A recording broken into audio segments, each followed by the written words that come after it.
नमस्कार दोस्तों, स्वागत है आप सभी का हमारे चैनल एवरीथिंग विद अर्चना में। तो आज के इस वीडियो में हम लोग कुछ ऐसे इम्पोर्टेंट क्वेश्चंस को डिस्कशन करेंगे जो कि आपके मेडिकल, पैरामेडिकल, नर्सिंग सारे एग्जाम्स के लिए काफ़ी इम्पोर्टेंट हो सकते हैं। तो वीडियो में शुरू से अंत तक जुड़े रहिए और सारे क्वेश्चंस को हो सके तो नोट डाउन करते रहिए और साथ साथ समझते चलिए। तो पहला क्वेश्चन है, which of the following is most resistant to the sterilisation process. इसमें हमारा क्वेश्चन जो है वो ये है कि स्टरलाइजेशन प्रोसेस में सबसे ज्यादा रेजिस्टेंट क्या होता है। तो चार ऑप्शन दिए गए हैं। पहला है वायरस, दूसरा है स्पोर, तीसरा है स्पाइरोचिट और चौथा है फंगस। तो स्टरलाइजेशन प्रोसेस में हमारे बैक्टीरिया, फंगस, वायरस ये सब कुछ डिस्ट्रॉय हो जाते हैं बहुत ही आसानी से, लेकिन जो स्पोर्स होते हैं वो आसानी से डिस्ट्रॉय नहीं होते हैं, किल नहीं होते हैं। तो हमारा राइट आंसर होगा बी ऑप्शन यानी कि स्पोर। इसके बाद नेक्स्ट क्वेश्चन है, which of the following is a chemical sterilant usually used for sharp instruments. यानी कि शार्प इंस्ट्रूमेंट्स को स्टेरिलाइज करने के लिए कौन सा केमिकल स्टेरिलेंट का इस्तेमाल करते हैं। पहला ऑप्शन है अल्कोहल, दूसरा है ग्लूटाल्डिहाइड, तीसरा मेथिओलेट और चौथा है सोडियम हाइपोक्लोराइड। तो सोडियम हाइपोक्लोराइड जो है ये तो होगा नहीं, मेथिओलेट होगा नहीं, ग्लूटाल्डिहाइड जो है हमारा राइट आंसर है, यानी कि बी ऑप्शन जो है इस क्वेश्चन का राइट आंसर है। अब हमारा नेक्स्ट क्वेश्चन है, what is the recommended temperature in an operating room. यानी कि ओटी में यानी ऑपरेशन रूम का जो टेम्परेचर होता है वो कितना होना चाहिए नॉर्मल।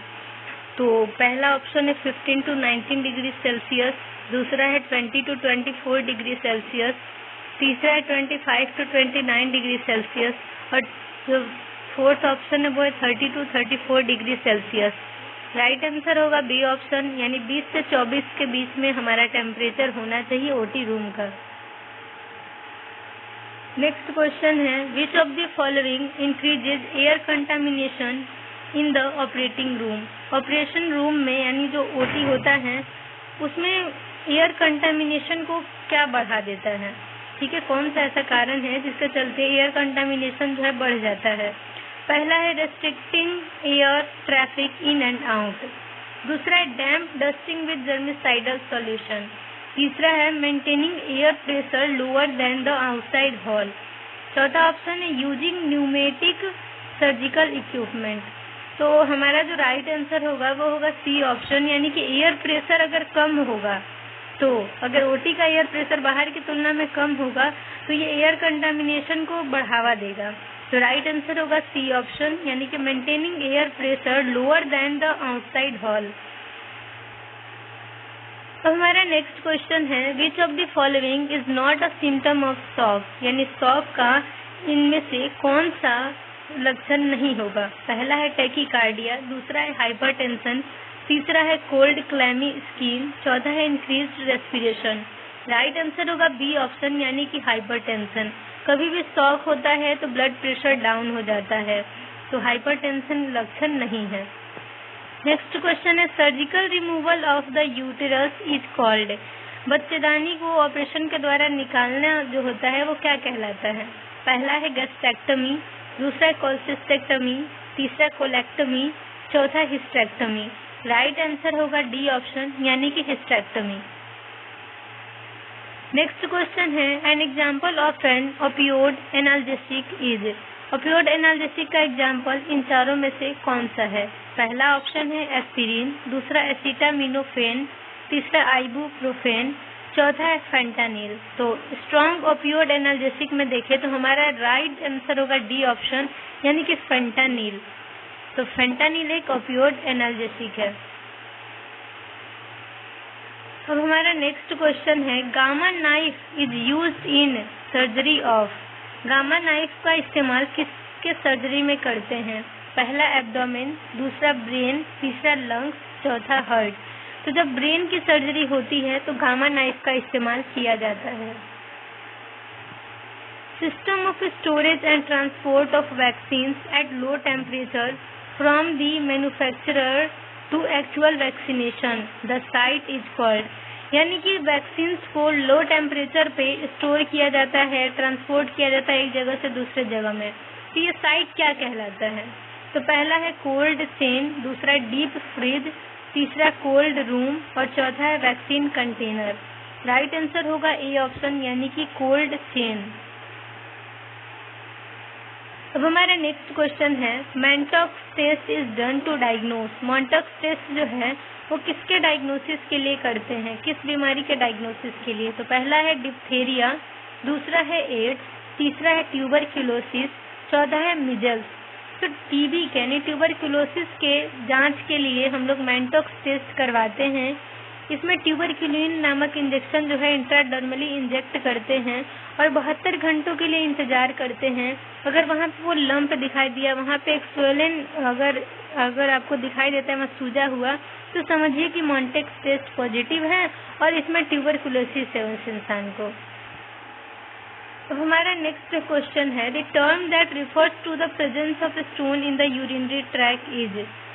यूरिनरी ट्रैक में अगर स्टोन हो जाता है तो उसे क्या कहते हैं? पहला यूरोलिथियासिस, दूसरा कोलेलिथियासिस, तीसरा नेफ्रोलिथियासिस, चौथा है यूरेटर एक्टेसिस। राइट आंसर होगा ए ऑप्शन, यानी कि यूरोलिथियासिस।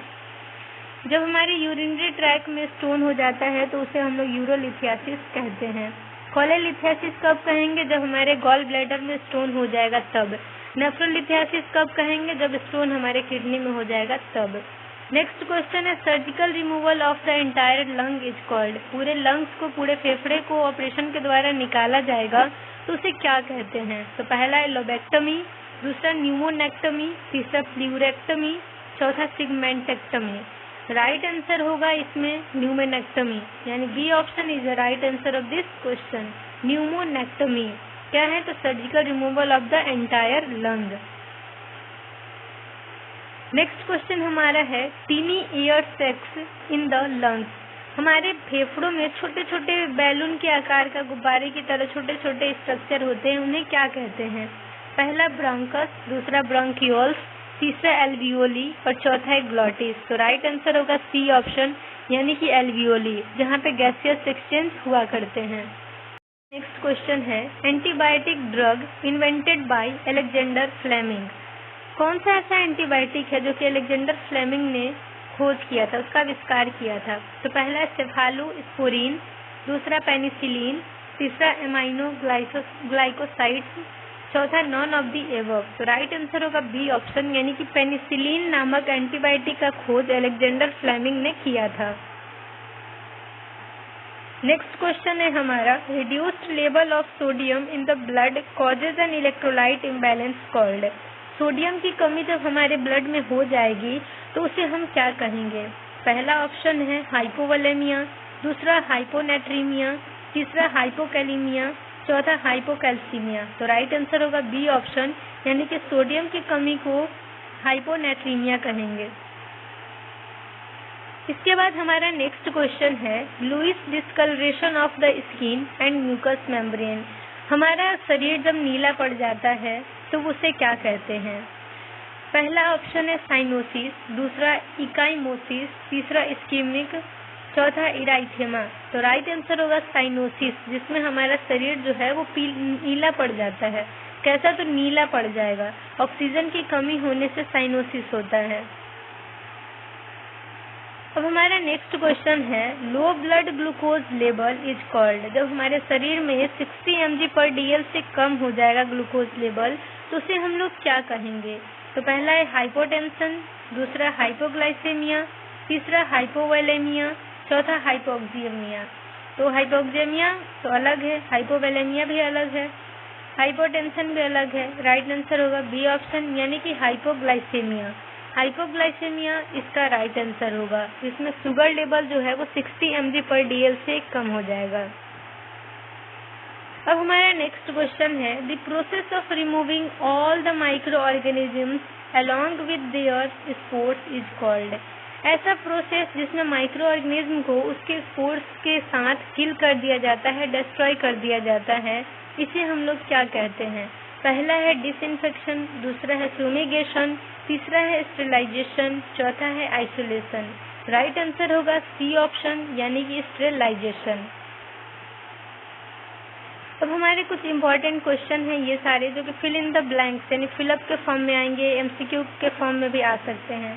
पहला क्वेश्चन है, heart is surrounded by an outer covering called. Heart जो है एक आउटर कवरिंग से कवर्ड है, उसकी सबसे बाहरी परत क्या है, तो वो पेरिकार्डियम है। लंग्स क्या है, एक वाइटल ऑर्गन है, एक प्रिंसिपल ऑर्गन है, रेस्पिरेशन के लिए रिस्पॉन्सिबल होता है ये। मेजर एक्सक्रीटरी ऑर्गन कौन सा है, तो किडनी है हमारा। डाइजेस्टिव सिस्टम कंसिस्ट ऑफ, तो किससे बना होता है, तो एक्सेसरी ऑर्गन्स होते हैं, एलिमेंट्री कैनाल होते हैं। Membrane at the angle of bones are called, यानी क्या है कि membrane at the angles of bones are called. तो इसका आंसर आप लोग कमेंट सेक्शन में कमेंट करिए, और जितने भी क्वेश्चंस हैं वो हम लोग नेक्स्ट वीडियो में डिस्कशन करेंगे। आज के लिए यहीं पे एंड करते हैं, and thank you for watching my video. अगर चैनल पे नए हैं तो चैनल को सब्सक्राइब कर लीजिए और बेल आइकन को प्रेस कर लीजिए। ऐसे ही मिलते हैं नए नए टॉपिक्स के साथ, नए नए कंटेंट के साथ। तो बाय, टेक केयर।